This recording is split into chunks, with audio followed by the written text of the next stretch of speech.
Grandma You, written by Jeanie Franz Ransom, illustrated by Lucy Corvino, read aloud by Big Papa Scott. When Molly McCool found out she was going to be a grandma, she was worried. I don't know how to be a grandma, she thought. Why, I haven't held a baby in years, she told her husband, Frank. Molly tried to hold her cat, Spike. Spike squirmed out of her arms. He didn't want to be held like a baby. I don't remember my nursery rhymes, Molly thought. Was it Jack and Jill who went up the hill? She asked Frank. And what were they going for anyway? I don't remember, said Frank. And besides, it's not important. I'm going fishing. I can't even bake cookies, Molly moaned. All grandmas know how to do that, don't they? Every time Molly baked cookies, they turned out like moon rocks. And they tasted like, well, let's just say even Spike wouldn't eat Molly's cookies. Want to take some of my cookies with you? Molly asked her husband. No thanks, Frank said with a chuckle. I don't want to sink to the boat.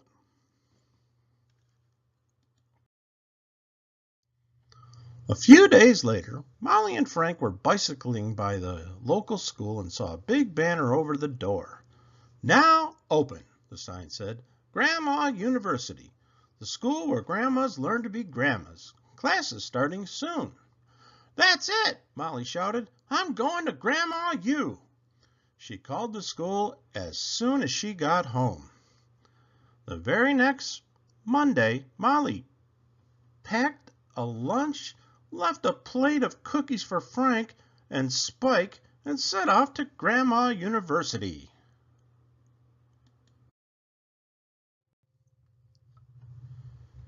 Molly's first class was Baby Basics. The teacher, Mrs. Appleby, was a grandmother of 6. Thud! Mrs. Appleby dropped a chubby photo album on her desk. Care to see a few pictures? She asked.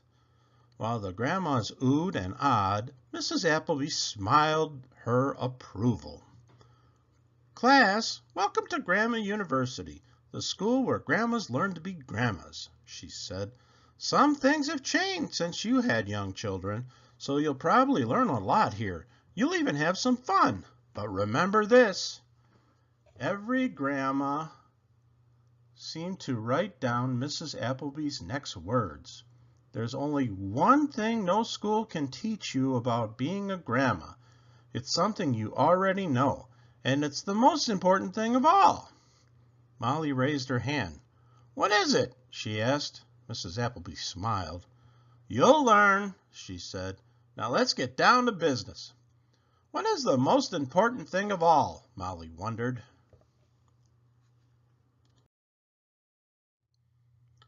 I know it's been a while since most of you have held a baby, Mrs. Appleby said. So here are some dolls to practice on. But remember, always keep one hand underneath the baby's neck because the head is very, very wobbly. Molly picked up her doll. The head fell off. She didn't know whether to laugh or to cry. Mrs. Appleby rushed over with another doll. I'm sorry, Molly, she said. You got my doll by mistake. I usually take the broken one. Here, try again. Molly picked up the doll. Nothing fell off. She held the baby doll, thinking of the warm, sweet, snuggly new grandchild she would cuddle in her arms very soon. Good job, Molly, said Mrs. Appleby. I know how to hold a baby, Molly thought. Is that the most important thing of all? Molly's next class was Bottoms Up. There's good news for modern grandmas, said Mrs. Appleby. Today's diapers are made to throw away. No more washing dirty diapers. The grandmas all cheered. The bad news is that the disposable diapers come in 6 million different sizes and styles, some for boys, some for girls. They all hold as much liquid as Lake Erie, which means you might not even know the baby's wet until the diaper explodes. Kablam! The grandmas all jumped. Now let's do a practice diaper. Molly raised her hand. What if you accidentally put a boy diaper on a girl? She asked. As long as you have a diaper on a baby, said Mrs. Appleby, that's all that matters. I can diaper a baby, thought Molly. Is that the most important thing of all?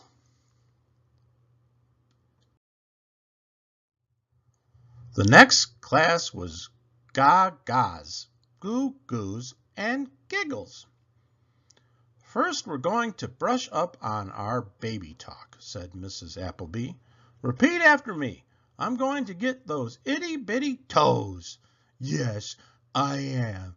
You cutie, ooty, wooty, sweetie, pumpkin pie. Then Mrs. Appleby gave each grandma a mirror and had them practice making silly faces. Babies love this, she said.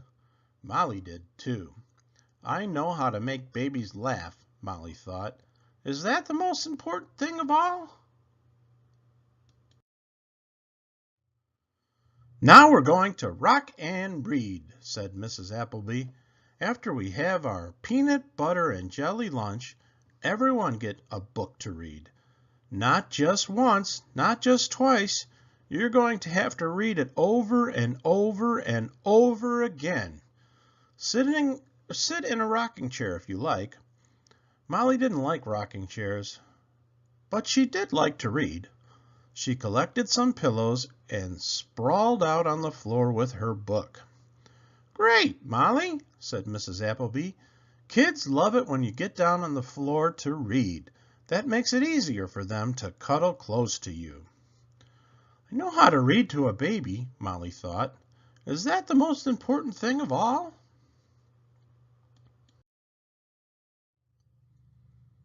Time for recess, said Mrs. Appleby.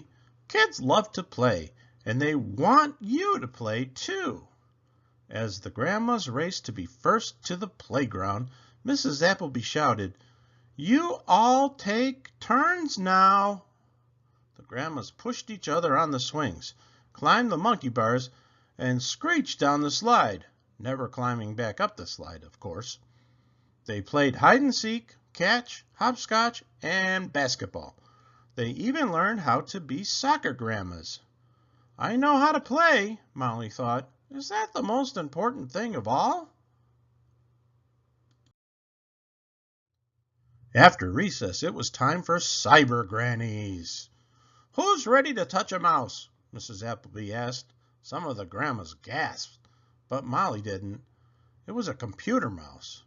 By the end of class, all the grandmas were exchanging email addresses, surfing the internet, and designing their own web pages. I know about computers, Molly thought. That can't be the most important thing of all. Tomorrow, we're going on a field trip, said Mrs. Appleby. Rest up, but don't forget to study your nursery rhymes. The field trip was a great success. Molly and the other grandmas went to the park, the zoo, the aquarium, the dinosaur museum, and the ice cream shop. All the places grandkids love to go. On the bus back to Grandma U, all the grannies to be sang nursery rhymes at the top of their lungs. I know how to have fun, Molly thought. Is that the most important thing of all? Before they got off the bus, Mrs. Appleby announced, Next time we meet is the class you've all been waiting for. Our last class, Crazy About Cookies. Everyone cheered, except Molly. I don't know how to bake cookies. At least not cookies that anyone could eat, she worried. Bring in your favorite cookies, said Mrs. Appleby. See you in class. The next few days, all Molly could think about was the cookie class. She baked all different kinds of cookies, but they all turned out like moon rocks, and they tasted like, well, let's just say that Spike still wouldn't eat Molly's cookies. What if cookie baking is the most important thing of all? Molly thought. She fretted. She fussed. She thought about what Miss Appleby had said. Then Molly had an idea. When Molly got to class the last day, there sat all 6 of Mrs. Appleby's grandchildren. "The cookie experts," Mrs. Appleby explained. Oh, no, Molly thought. Real grandchildren. I'll never pass the cookie test. I'll never be a good grandma. The children tasted each grandma's cookies. Mmm, yum, and more were all Molly could hear above the sounds of 6 munching mouths. Then the kids saw Molly's cookies. "My favorites," said one of the children. "Mine too," said another, and another, and another, and another. Those don't look like homemade cookies," grumbled one grandma, and another, and another, and another. Molly's heart sank. Mrs. Appleby gave a loud whistle. "Class, I never said you had to bake the cookies. I just said you had to bring them. Grandmas today are often too busy to bake cookies from scratch. All grandkids don't care if you make cookies or buy them. All they care about is spending time with you." Mrs. Appleby picked up one of Molly's cookies, twisted off the top, and licked off the filling. "So go on, everyone," she said. "Go home and be grandmas. And remember, no one ever died from eating a cookie before dinner." As the grandmas lined up to leave the classroom, Molly raised her hand. "But Mrs. Appleby," she said, "what is the most important thing of all?" The other grandmas nodded. Mrs. Appleby looked over at her grandchildren and then at the grandmas. She smiled. "You'll know," was all she said. And not too long after that, Molly finally met the little person she had seen before only in her dreams. Molly held her new grandbaby. She made silly faces, sang about Jack and Jill went up the hill to fetch a pail of water, and promised her grandbaby that they'd go to the playground, the toy store, the zoo, even the moon, if that's what they decided to do. "How I love you, my dear child," Molly whispered. Was this the most important thing of all? Somehow she knew it was. The end. Please subscribe to my channel. Thank you.